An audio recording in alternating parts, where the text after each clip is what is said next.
আমাদের আজকের ক্লাস হইতেছে ডাটা এন্ট্রি। আজকে আমরা ডাটা এন্ট্রি শিখবো। তারপর হইতেছে virtual assistant, data entry, virtual assistant, web research. এই কাজগুলো আমরা মূলত জানি যে ডাটা এন্ট্রি কীভাবে করতে হয়, ভার্চুয়াল অ্যাসিস্ট্যান্টের কাজ কীভাবে করতে হবে, তারপর হইতেছে কি ওয়েব রিসার্চ। এর ভিতরে যেহেতু আমরা সবগুলো জানি, কিন্তু প্রফেশনালভাবে অনেকে জানি না যে আসলে এটা প্রফেশনাল একটা কাজ আছে। আমরা সেই কাজটা আজকে মূলত শিখব। তারপরে হইতেছে আমরা প্রথমে শিখবো হইলো ডাটা এন্ট্রি। ডাটা এন্ট্রিটা আসলে কি? আর ডাটা এন্ট্রি হইতেছে একটা ডাটা। আমাদের যে মোবাইলে আমরা যেরকম আমাদের কন্ট্যাক্ট নাম্বার সেভ করে রাখি, এটাও কিন্তু একটা ডাটা। তার মানে আমরা কোনো একটা জিনিস সংরক্ষণ করব, সেটা হইতেছে, যে জিনিসটা সংরক্ষণ করবো সেটা হচ্ছে ডাটা। তারপর হইতেছে ডাটা এন্ট্রি। ডাটা এন্ট্রিটা কি? আমরা যে জিনিসগুলো সংরক্ষণ করলাম এগুলো কোনো একটা জায়গায় আমরা সেভ করে রাখবো, মানে সংরক্ষণ করে রাখবো, তাকে বলেছে ডাটা সংরক্ষণ হচ্ছে ডাটা এন্ট্রি। আচ্ছা, ডাটা এন্ট্রিতে আমরা ফাইবারে অবশ্যই অনেক জব আছে। ডাটা এন্ট্রির ফাইবারে অনেক অনেক জব আছে। তা আমরা ফাইবারে যখন আমরা ডাটা এন্ট্রি সম্পূর্ণ কাজটা শিখে যাব, তখন আমরা ডাটা এন্ট্রির বিভিন্ন জবের কাজ আমরা ফাইবার থেকে পাবো। অনেকে শুধু এই ডাটা এন্ট্রির কাজ করেই মাসে লাখ লাখ টাকা ইনকাম করতেছে, শুধু এই ডাটা এন্ট্রির কাজে করতেছে তারা। তারপরে হইতেছে অনলাইন ডাটা এন্ট্রি। আমরা যে ডাটা এন্ট্রির কাজ করব, ডাটা এন্ট্রির ভিতরে অনলাইনে ডাটা এন্ট্রি। অনলাইনে ডাটা এন্ট্রি আমরা কীভাবে দেব? অনলাইনে ডাটা এন্ট্রির ইন্টারনেট থেকে ডাটা সংকলন এবং অনলাইন স্টোরেজ। ধরো আমরা এই যে বিভিন্ন এই যে চাকরির আবেদনগুলো করি না, এটাও কিন্তু একটা অনলাইনে ডাটা এন্ট্রি দেওয়া হয়। বিভিন্ন জবে যে আমরা করি, এটা অনলাইনে ডাটা এন্ট্রি। আমরা কিন্তু এটা ক্লায়েন্টেরও কাজ পাবো। ক্লায়েন্ট আমাদের কাজ দেবে যে তুমি অনলাইনে ডাটা এন্ট্রি করো। সেই রকম তার একটা ওয়েবসাইট দিয়ে দিতে পারে। আমরা যেরকম টেলিটকের একটা ওয়েবসাইটে আমাদের জবের জন্য অ্যাপ্লাই করি, এরকম ক্লায়েন্ট আমাদের একটা ওয়েবসাইট দেবে। তো এই ওয়েবসাইটে সে আমাকে কিছু ডকুমেন্ট দেবে, যে পিডিএফ ফাইল দেবে, অথবা মোবাইল দিয়ে ছবি তোলা ফাইল দেবে, যে এদের নামগুলা, এই কাস্টমারগুলোর নামগুলা সবগুলো তুমি আমার এই ওয়েবসাইটে এন্ট্রি করে দিবা। তখন আমরা এভাবে এন্ট্রি করে দেব। তার কাস্টমারের নাম লিখবো, তার ফোন নাম্বার, সব তথ্য দিয়ে এন্ট্রি করবো। এটা হচ্ছে অনলাইন ডাটা এন্ট্রি। আর হচ্ছে offline data entry. Offline data entry ক্লায়েন্টের নির্দেশনা অনুযায়ী ডাটা সংকলনকে বোঝায়। অফলাইন নামটি ডাটা সংগ্রহের প্রক্রিয়ার জন্য ইন্টারনেট পরিবেশন ব্যবহার করা হয় না। মানে এটা আমরা অফলাইন হইতেছে ইন্টারনেট ব্যবহার না। অফলাইনে এরকম হতে পারে যে আমার কম্পিউটারে মাইক্রোসফট এক্সেল আছে, মাইক্রোসফট এক্সেলে আমি আমার ডাটাগুলো আমি আমার মতো করে ক্লায়েন্টে আমার ছবি দিল, এই ছবিগুলো জাস্ট এন্ট্রি করে রাখবো। ছবিতে যা যা তথ্য দেবে সেই ছবিগুলো আমরা এন্ট্রি করে রাখবো। আবার ওয়ার্ড এবং এক্সেলে ডাটা এন্ট্রি, ওয়ার্ড ফাইলেও ডাটা এন্ট্রি করা যায়, এক্সেল ফাইলেও ডাটা এন্ট্রি করা যায়। যেমন আমরা প্রথম ফেসবুক মার্কেটিংয়ে শেখার সময় কিন্তু আমরা একটা এক্সেলে ডাটা এন্ট্রি করছি। কীরকম ডাটা এন্ট্রি? আমরা যে ক্লায়েন্টে কাজ সাবমিট করব, এই কাজটা কিন্তু আমরা একটা ডাটা এন্ট্রি করে তারপরে আমরা ক্লায়েন্টে কাজটা সাবমিট করছি। এই কাজটাও সেম, এই ডাটা এন্ট্রি কাজটাও সেম। তারপরে হইতেছে ই কমার্স প্রোডাক্ট লিস্টিং। এটা একটা খুবই গুরুত্বপূর্ণ বিষয়। ডাটা এন্ট্রির ভিতরে সবচেয়ে এখন জনপ্রিয় কাজ হইতেছে ই কমার্স প্রোডাক্ট লিস্টিং।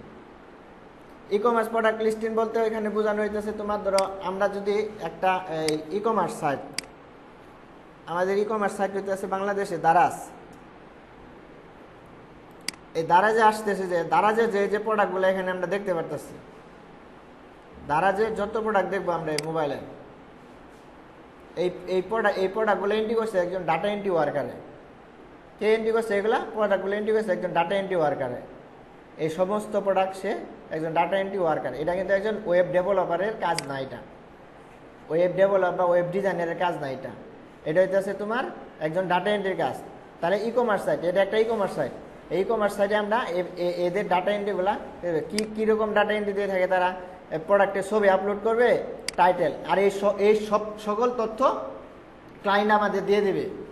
এই সব তথ্য ক্লায়েন্ট আমাদের দিয়ে দেবে। অনেক ক্লায়েন্ট আছে বলবে যে তুমি তোমার নিজের মতো করে এন্ট্রি করো, তুমি নিজের মতো ডেসক্রিপশন লিখবা, ডাটা এন্ট্রির টাইটেল দিবা, প্রাইসটাও দিয়ে দেবে।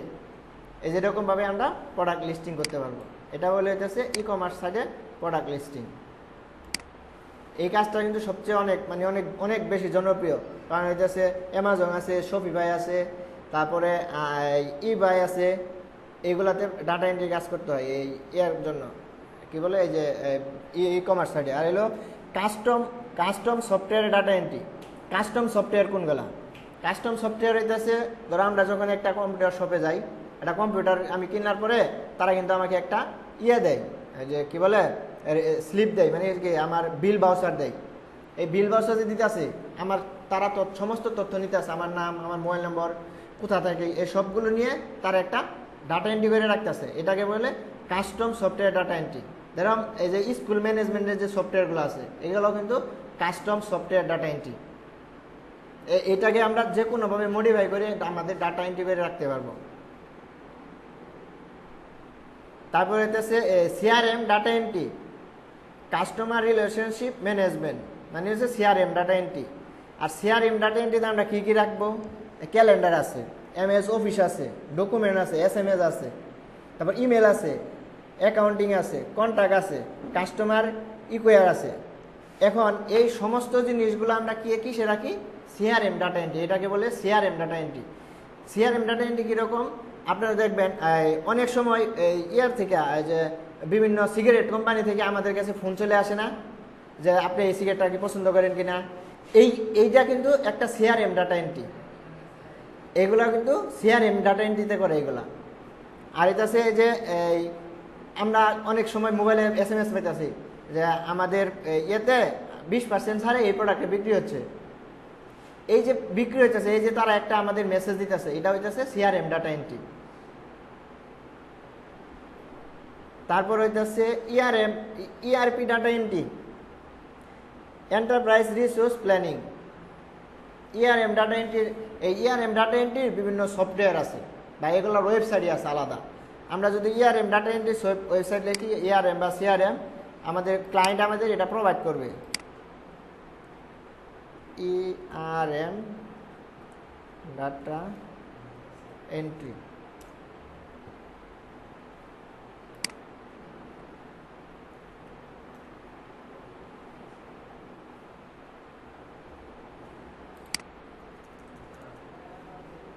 আমরা গুগলে সার্চ করলে বিভিন্ন ইআরএম ডাটা এন্ট্রি পাবো।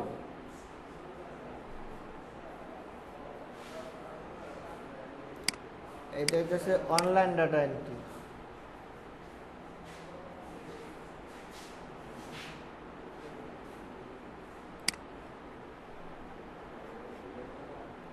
এখানে আমরা আমাদের যে বিভিন্ন ডাটা, এই যে অফলাইন টাইপিং ব্যাপার, অনলাইন টাইপিং ব্যাপার, এইগুলো একটা ওয়েবসাইট। এই যেন আমরা যদি আমাদের রেজিস্ট্রেশন করে আমাদের একটা ইউজার পাসওয়ার্ড দিয়ে দেবে, তখন আমরা এই সফটওয়্যারের ভিতরে, এই ওয়েবসাইটের ভিতরে আমরা আমাদের বিভিন্ন ডাটা সংরক্ষণ করতে পারবো। এটা হলো ইআরএম আর সিআরএম।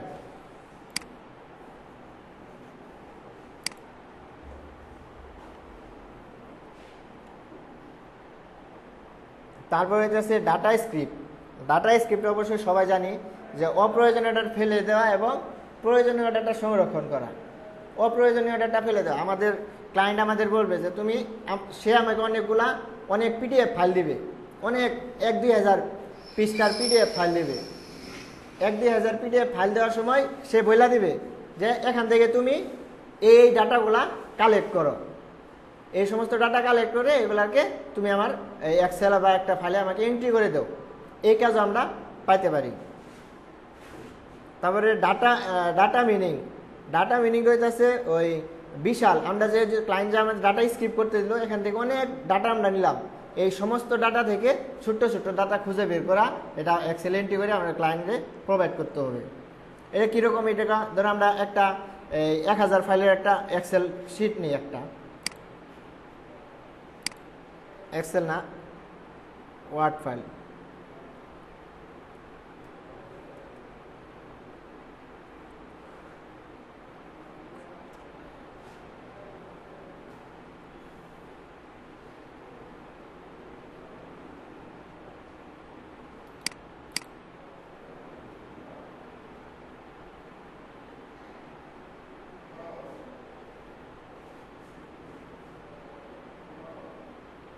এই যে ই বুকগুলা যে আছে, অনেক সময় দেখা যায় কি অনেক ক্লায়েন্ট বলে কি যে তুমি আমার অমুক বই থেকে, উনি কত সালে জন্মগ্রহণ করলো, তারপরে ওনার পেশা কী ছিল, এরকম নিয়ে আসবে, কি বলবে যে এই তথ্যগুলি তুমি আমার খুঁজে বের করে দাও। এটা হইতেছে ডাটা স্ক্রিপ্ট বা ডাটা মাইনিং। তারপর হইতেছে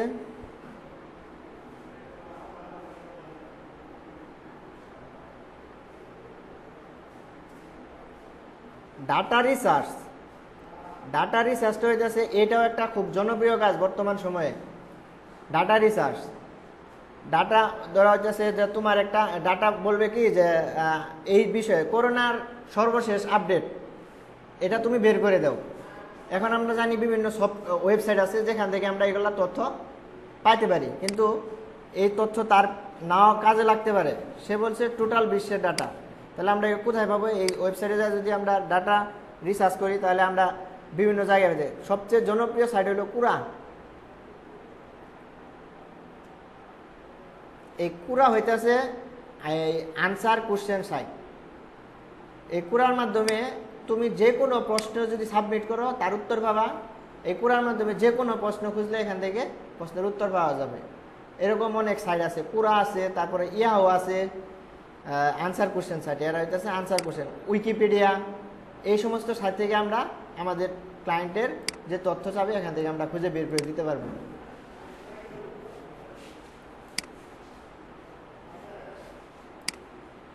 তারপরে হচ্ছে প্রাইমারি ডাটা। প্রাইমারি ডাটা আছে যে সমস্ত ডাটাগুলো হইতেছে যে প্রথম আমরা গবেষণা করে বের করলাম, খুঁজে বের করলাম, যে এই যে ওয়েব রিসার্চ থেকে ডাটাগুলো যে বের করলাম এগুলো হইতেছে প্রাইমারি ডাটা। প্রাইমারি ডাটার পরে আসবে secondary data. Primary data check করে যে ডাটা তৈরি করা হয় এটা হচ্ছে secondary data. Data convert. Data convert অবশ্যই আমরা সবাই পাই। কীরকম? একটা ফরম্যাট থেকে আরেকটা ফরম্যাটে নেওয়া। ধরো আমার মাইক্রোসফট এক্সেল আছে, আমি এক্সেল থেকে ওয়ার্ডে কনভার্ট করলাম। আর এই কনভার্টটা আমরা কীভাবে করতে পারি? এই কনভার্টের সবচেয়ে সহজ মাধ্যম হইতেছে online. Online PDF to word, এটা হচ্ছে সবচেয়ে সহজ কনভার্টের সিস্টেম। এই কাজটা আমরা এখানে যে ফাইলটা আপলোড করে দেবো সেটাই কনভার্ট হয়ে যাবে।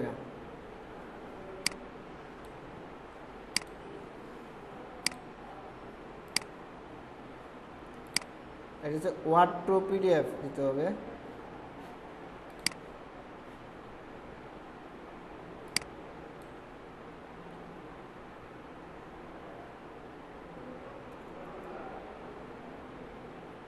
Word to PDF. এখন আমি এটা যদি কনভার্ট করি খুব সহজে আমি এখান থেকে কনভার্ট করতে পারবো। এই সমস্ত কাজে পাবো, কারণ এই কনভার্টের জন্য শুধু একটা কাজ পাবো না, এখানে ক্লায়েন্টের হাজার হাজার ফাইল কনভার্ট করে দিতে হবে।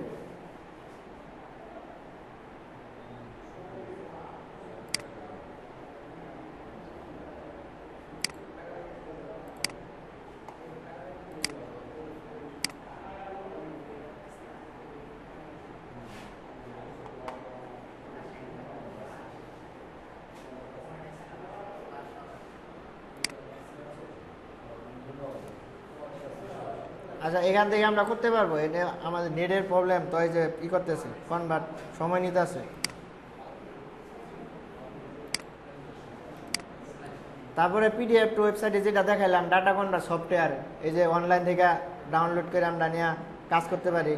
তারপরে যে voice to Word file, voice to Word file translate, ওরা গুগল ট্রান্সলেট আছে, গুগল ট্রান্সলেটের মাধ্যমে আমরা বিভিন্ন দেশের ভাষা আমরা ট্রান্সলেট করতে পারি। Copy paste job, copy paste জবটাও খুবই জনপ্রিয় এখন।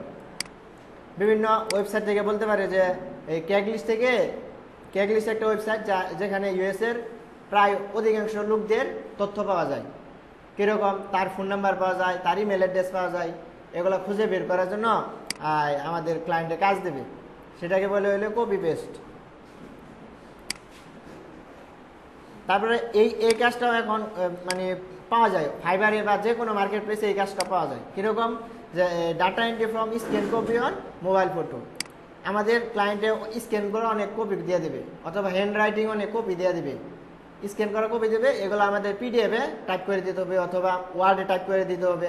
মাইক্রোসফট ওয়ার্ডে এগুলো টাইপ করে দিতে হতে পারে, আবার এক্সেলও দিতে হতে পারে, যে এগুলো আমার এক্সেলে এন্ট্রি করে দাও, স্ক্যান কপি। তারপর হচ্ছে web 2. Data entry, web 2.0 data entry. এটা কি? এটা হচ্ছে আমরা যে ফেসবুক মার্কেটিং একটা ব্লগ সাইট তৈরি করছিলাম না, এই এরকম একটা ব্লগ সাইট তৈরি করা যায়। এই ব্লগ সাইটে আমরা বিভিন্ন ডাটা এন্ট্রি করে রাখতে পারি। কীরকম, আমরা ধরেন একটা ই কমার্স সাইটের প্রোডাক্ট আমি কি আপলোড করছি, আমি যদি ওখানে আমার এক্সেল ফাইল আপলোড করতে চাই সেটাও করতে পারবো। ওখানে যদি আমি এই গুগল ড্রাইভ অ্যাড করতে চাই সেটাও করতে পারবো। এই যে ব্লগ সাইটে data entry, email reading and writing. Email reading and রাইটিংয়ের কাজটাও আমরা পাবো। অনেক ক্লায়েন্ট অনেক সময় ব্যস্ত থাকে, তাদের ইমেলের কে কী পাঠাইতেছে এটা তোমার দেখতে হবে। এই জন্য তোমার এক কাজ দেবে যে ক্লায়েন্ট, যে আমার ইমেলের সমস্ত জিনিস তুমি দেখবা, যে আমার ইমেলে কে মেল করতেছে এই মেলটা চেক করে তার উত্তর দিতে হবে। এই সমস্ত কাজও আমরা পাবো। ইমেল রাইটিং, পরে ইমেজ এডিটিং, ইমেজ এডিটিংয়ের কাজও পাবো। ইমেজ এডিটিং কীভাবে করবো, বলতেছে একটা বড় ইমেজ আছে, বলতেছে এটারে তুমি 300 মানে ওয়াইডেও 300 হাইডেও 300, যেন কেবিপিএস থাকবে কত, মাত্র 100 কেবি। ফাইলটা অনেক বড় 5 MBPS, ওটার আমাদের করতে হবে কত, মাত্র 100 কেবি করতে হবে।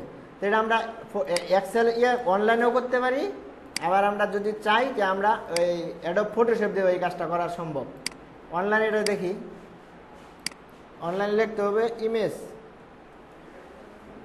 Image size convert. এই যে এই প্রথমটাতে অনেকগুলো সাইড আছে, খুব সহজে করা যায়, অনেকগুলো সাইডে সহজে করা যায় না।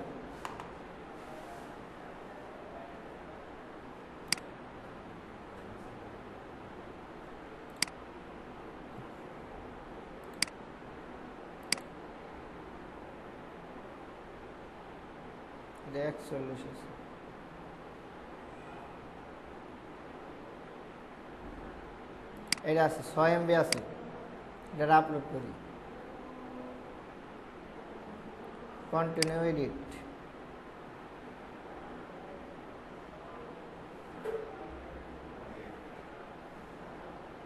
এই যে রতনে যে কাজটা দিয়েছিল যে 300 MB নিচে নামাইতে হবে, 15 কেবি।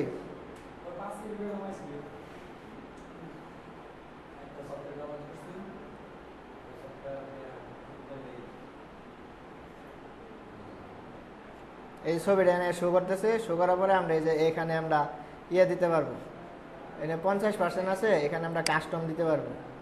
ইমেজ অরিজিনাল সাইজ এটা আছে।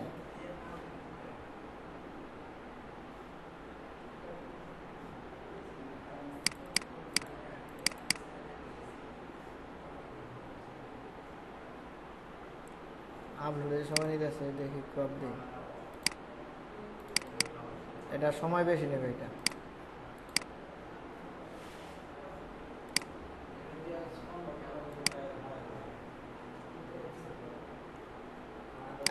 মানে অনেক ভালো সাইট আছে, এগুলো খুঁজে বের করতে হবে।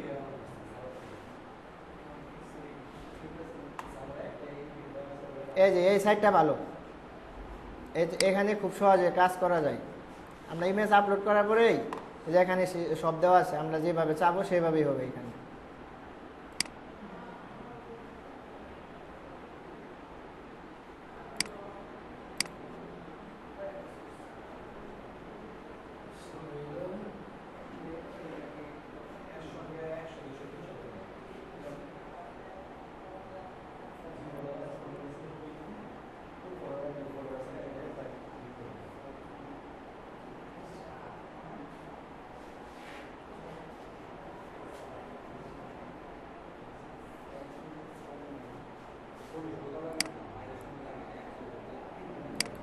ফটোশপ ছাড়া কি দেওয়া করেছে,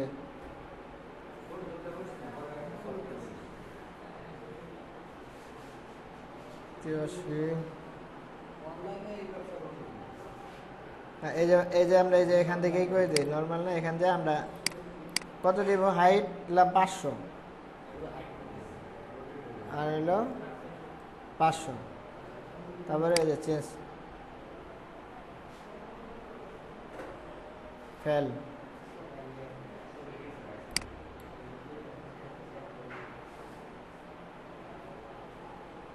এই ছবি ফেল হয়েছে, আপলোড ফেল।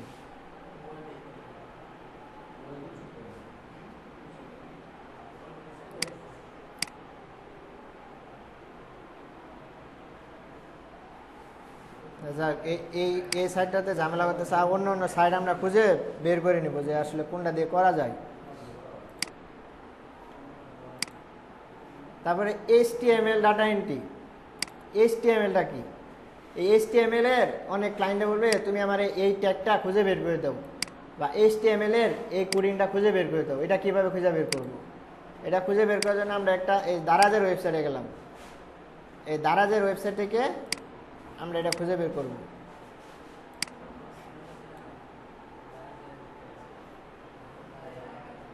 এই যে দারাজের হোম পেজে আছে না, হোম পেজে থাকার পরে এখানে রাইট বাটনে ক্লিক করব। রাইট বাটনে ক্লিক করার পরে যে লেখা আছে view page source, view page source আসার পরে এখানে আমরা অনেক তথ্য দেখব। একটু ওয়েট করতে হবে। এই যে অনেক অনেক কোডিং আছে না, এনা কন্ট্রোল F দেখা আমাদের এখানে কোন জিনিসটা দরকার, ইমেজ অথবা ইমেজ, এই ট্যাগটা বের করতে বলছে। 336টা আছে, 336টা। এখানে একটা পর একটা ক্লিক করব। ইমেজ দেওয়া শুধু একটা কোডিং আছে, এই কোডিংটা বের করতে বলছে। এই যে একটা কোডিং ইমেজ, এখান থেকে এই পর্যন্ত।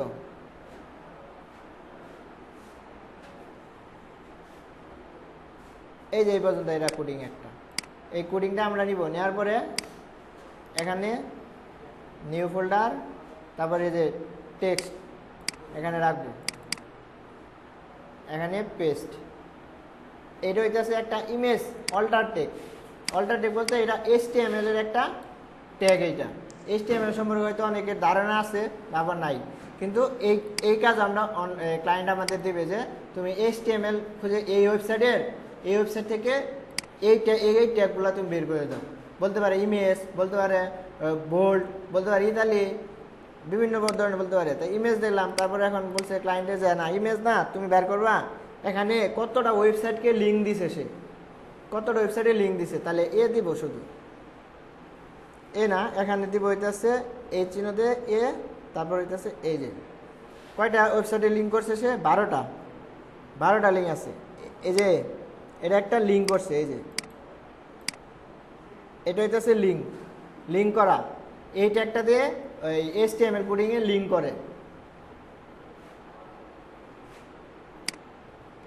এনে বিভিন্ন জিনিস। তারপরে সে বলতে পারে যে কোডিং না, এখানে তুমি দেখো মোবাইল কয়টা জায়গায় মোবাইল ইউজ করছে, মোবাইল শব্দটা ইউজ করছে। এই যে একটা আছে 63 জায়গায় মোবাইল শব্দ ইউজ করছে, মোবাইল, ট্যাবলেট, অ্যাসোসিয়েট, মোবাইল। এই যে মোবাইল, এই কোডগুলো আমাদের সে নিয়ে নিতে বলবে যে এই মোবাইল যেখানে ইউজ করছে শব্দটা, এই কোডটা বা এই HTML ট্যাগটা তুমি আমার জন্য নিয়ে আসো। তা আমরা এভাবে করে এন্টার দিয়ে পেস্ট করে রাখবো, পরে সেভ। এই কাজগুলো আমরা ডাটা এন্ট্রির ভিতরে পড়ে, এই সমস্ত কাজও ডাটা এন্ট্রির ভিতরে পড়ে। ডাটা এন্ট্রির কাজ করতে গেলে মানে আমরা যদি ডাটা এন্ট্রির কোনো কাজ পাই তাহলে এই সফটওয়্যারগুলো লাগবে সবার। একটা হইতেছে এনিডেক্স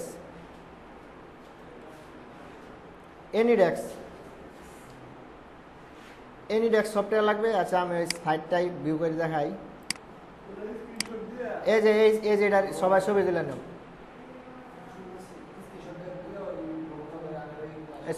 ছবি দিলেন ওগা।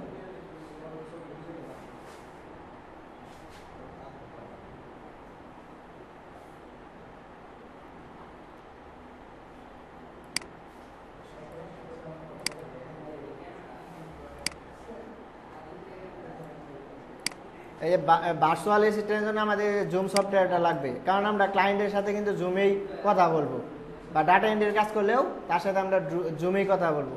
টিম ভিউয়ার দিয়ে আমরা গ্রুপে তাদের যে কম্পিউটারে অ্যাক্সেস নিব, এনিডেক্সতে অ্যাক্সেস নিব, এগুলো আমরা জানি। এই সফটওয়্যারগুলো ডেস্কটপে বা কম্পিউটারে আমাদের লাগবে, আর এগুলো তো আমরা চ্যাটিংয়ের জন্য লাগবে।